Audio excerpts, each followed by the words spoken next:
Na. Encounter nyo yun? Sayang, ano? So anyway, sayang. Meron na sanang chance na makapag-close ka hindi ka, so hindi kumuha sa'yo. Bakit? You are an amateur. You have to be an expert in this industry. You have to master this craft. So anyway, zero yung sales ko in my first month. Do you want to know the reason bakit zero ako? Gusto nyo? Mamaya i-share ko, after this reasons, i-share ko naman kung ano yung naging strategy natin. Tama ba ako? Yung reasons muna, bakit hindi ka bumibenta ngayon? Sino may mga benta? Taas kamay. Sino may mga benta? 2? 5? Yun lang ba ang worth mo? Hindi, no? Baka mamaya kasi hindi ka pa talaga todo. Hindi ka pa talaga hataw. Hindi ka pa talaga all in. Anyway, these are the reasons bakit zero ako in my first month. Gusto niyo ba ng-shortcut? Gusto niyo ba ng-cheat? Ano yung cheat? Cheat mode? Na pag nalaman mo to, gagaling ka agad. And I can guarantee you that you will become a millionaire. Excited na ba kayo sa cheat? Excited na ba kayo sa shortcut? Okay, sige. Anyway, first reason bakit hindi ako naging successful in my first month because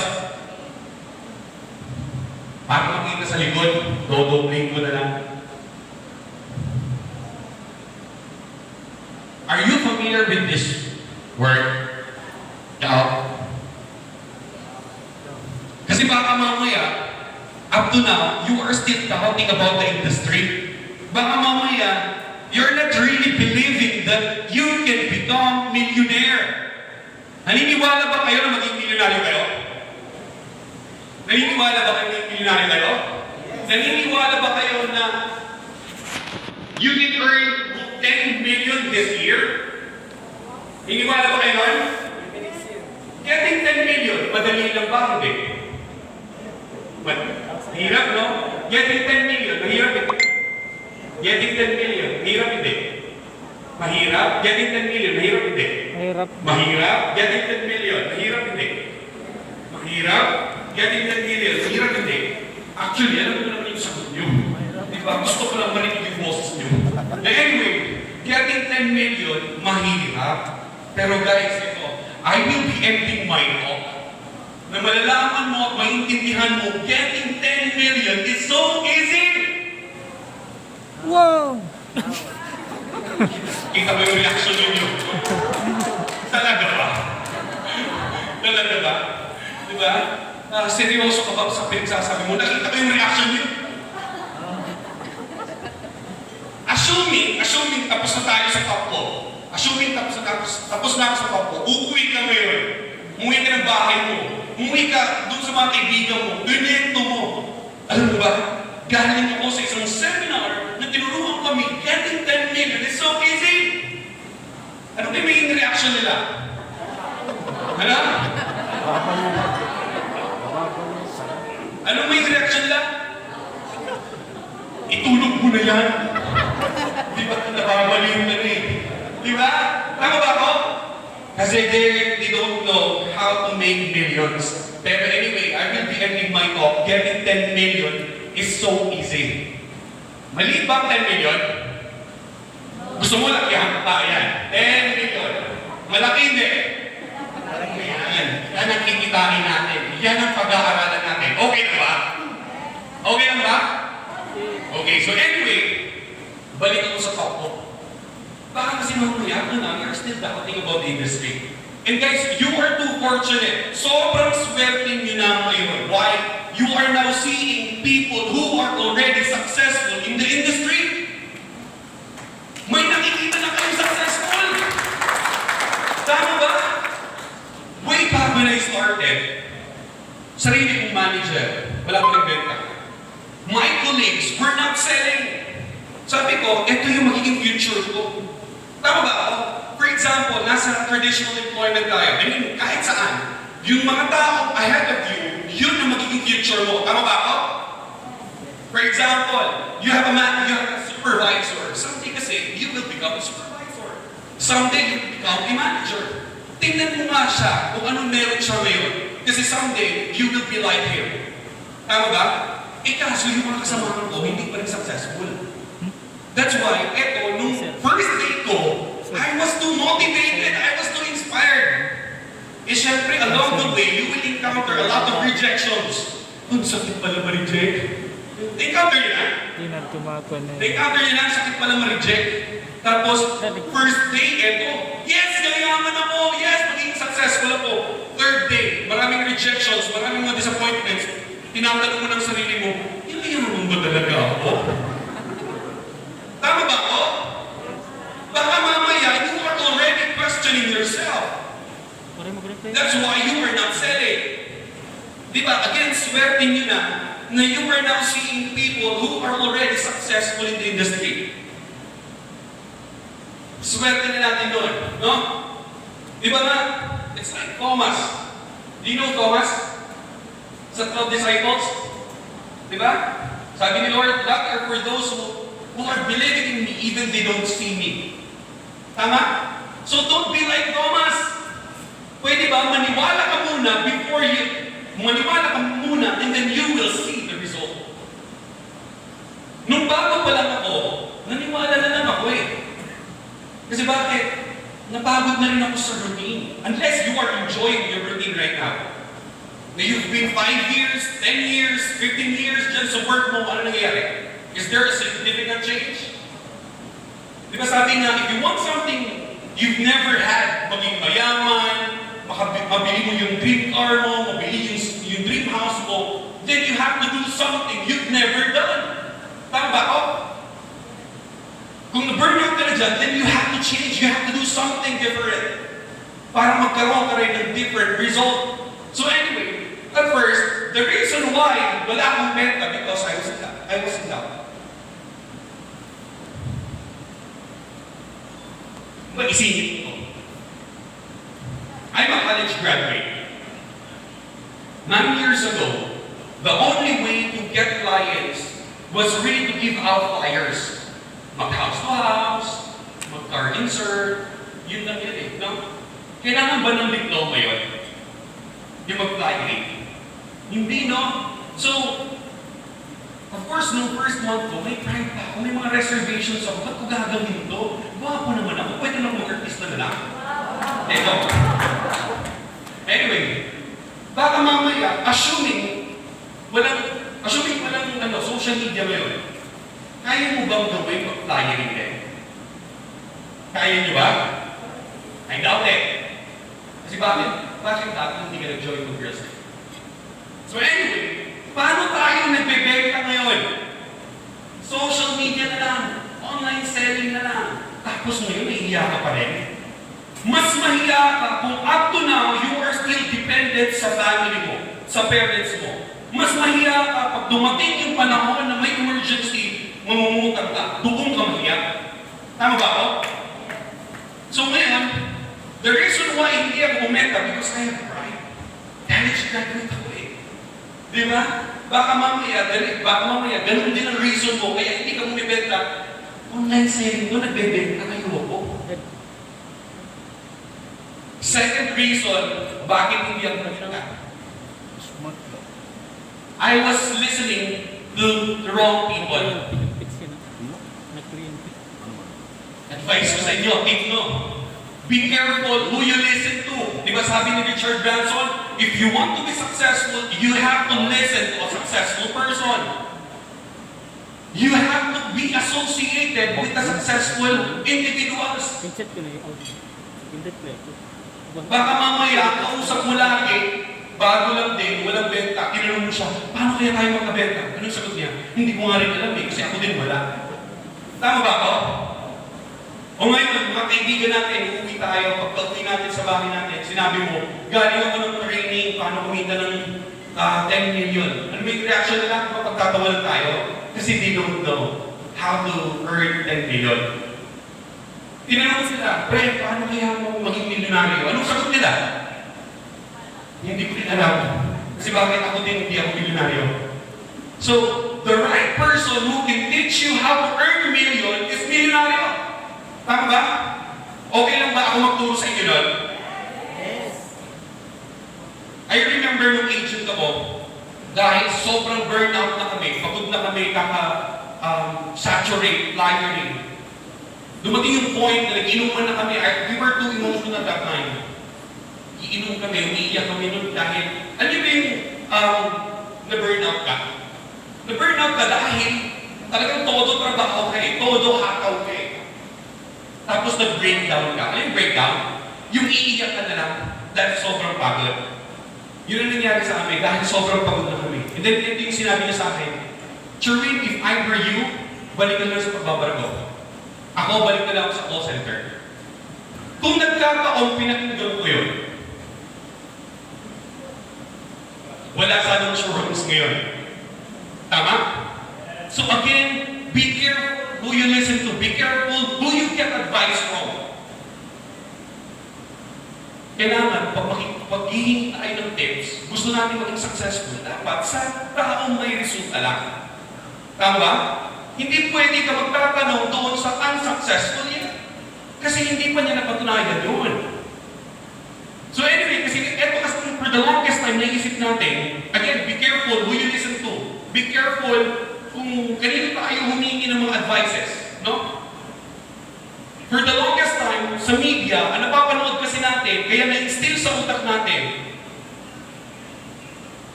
pag mahirap ka, ikaw ang, nakikita niyo sa mga teleserye, pag mahirap ka, ikaw ang bida. Di ba? Pag mayaman ka, ikaw ang kontrabida. So ngayon, at the back of your mind, subconsciously, sinasabi mo, ay gusto ko na lang maging mahirap. Kasi bakit ako yung mabait, matulungin. Di ba? Ayaw ko na maging mayaman. Kasi bakit? Baka maging magpamata ako, mapangliit. Tama ba ako? For the longest time, yun ang pinoportray sa mga teleserye. That's why ikaw, na-instill sa utak mo, ayaw ko na lang maging mayaman. No? So naging kontento ka na lang na okay lang na maging simple lang. Simple lang naman ang may sasakyan. Simple lang naman nasa decent bahay ka or sa dream house mo. Simple lang naman nakakapag-travel around the world. Simple yun ba yun? Yes, simple yun. Kasi why? We deserve the best in life. We deserve it. Kasi baka mamaya again, you are listening to the wrong people. Yun ang lagi natin napakikinggan or na-encounter. Narinig yun na ba?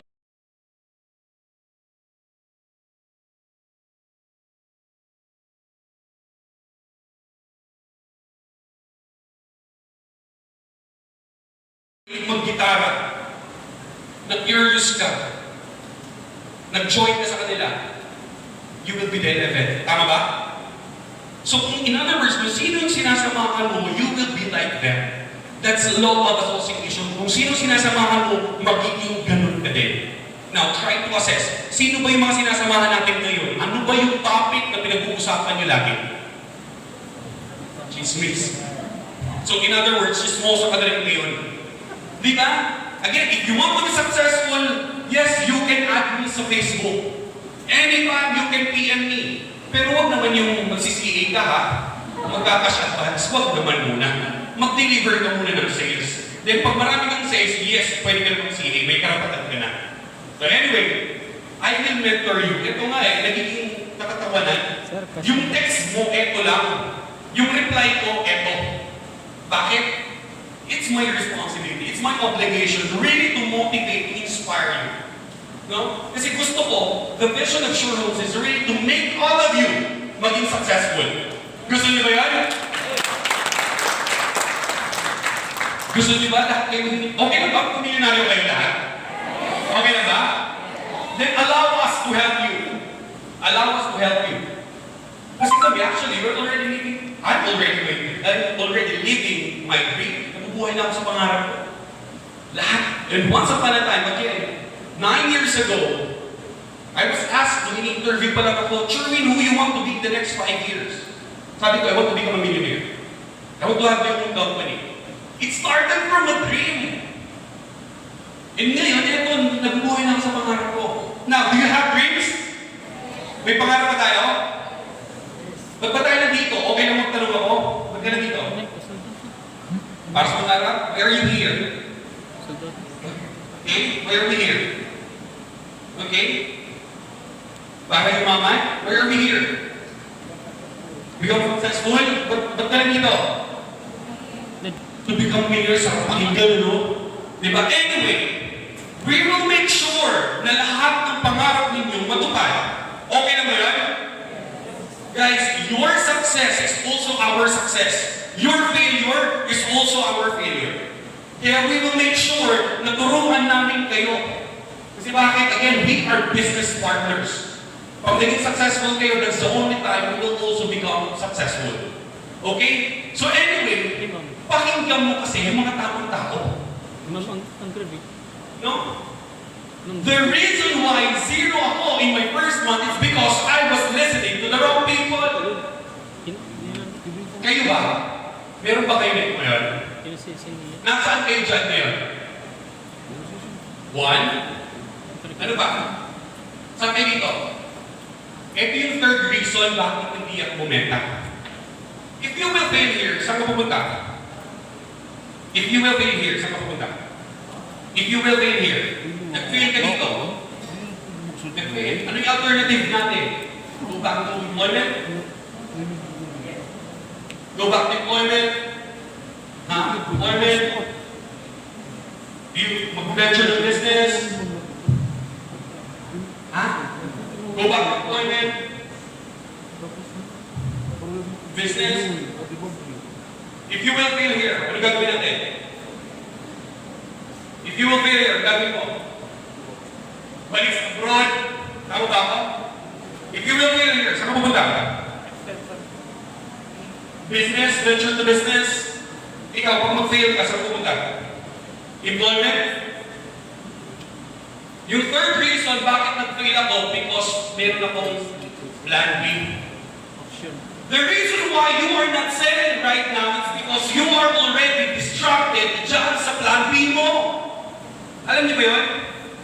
You cannot give your 100% commitment here. It's because you are distracted sa plan B mo. Kasi bakit? At the back of your mind, if I will fail here, may fallback pa naman ako eh. Tama ba ako? You cannot commit your 100%.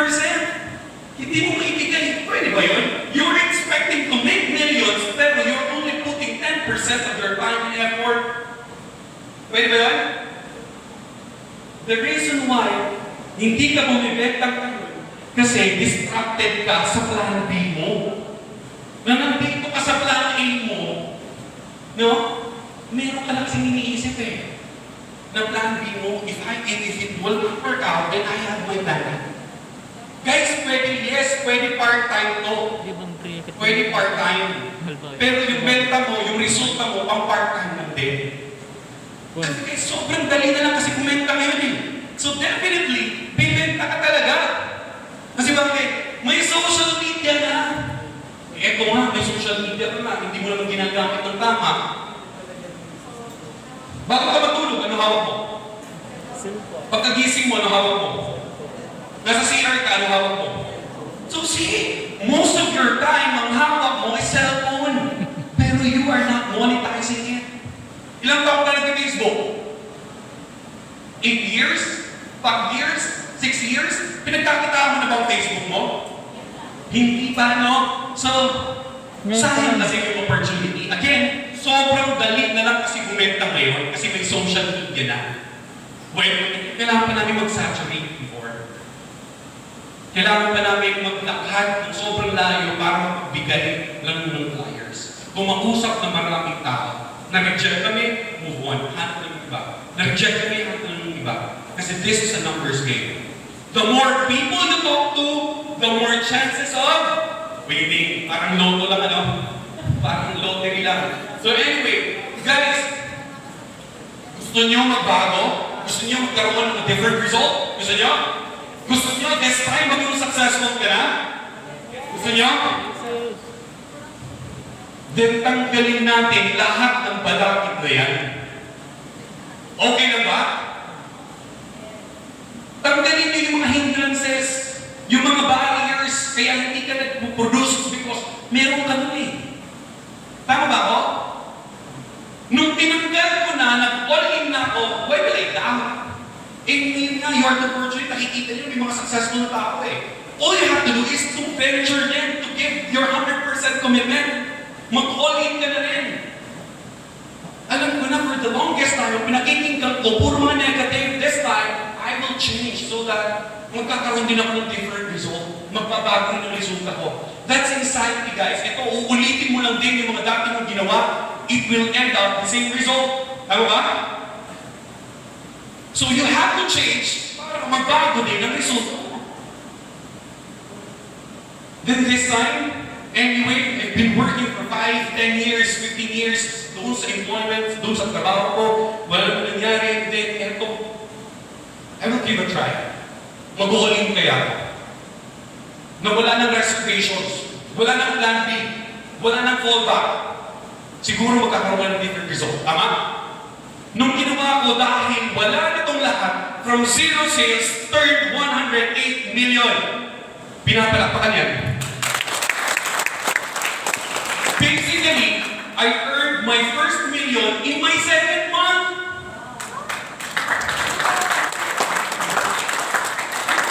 Gusto niyo ba maging milyonaryo? Next month? Yung million na yun is, of course, may process, no? You just have to wait it. Pero alam natin lang, back of our minds, that's 1 million receivables. Ang ba? Kasi tinanggal ko ito lahat eh. Kayo, meron pa kayo ngayon? Meron. Gusto niyo maging milyonaryo right away? Yes. Dapat tanggal niyo lahat ito. Lahat ng mga hindrances. Anyway, ano naging strategy natin? Gusto niyo ba malaman? Ano naging strategy natin?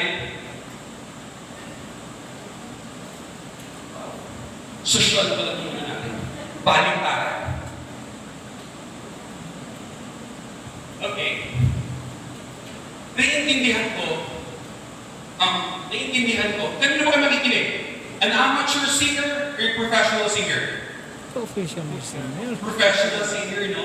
And of course, kung ikaw ang kliyente, try to put yourself on the buyer's shoes. Kung ikaw ang kliyente ngayon, kanino ka makikinig? Sa isang professional or beginner?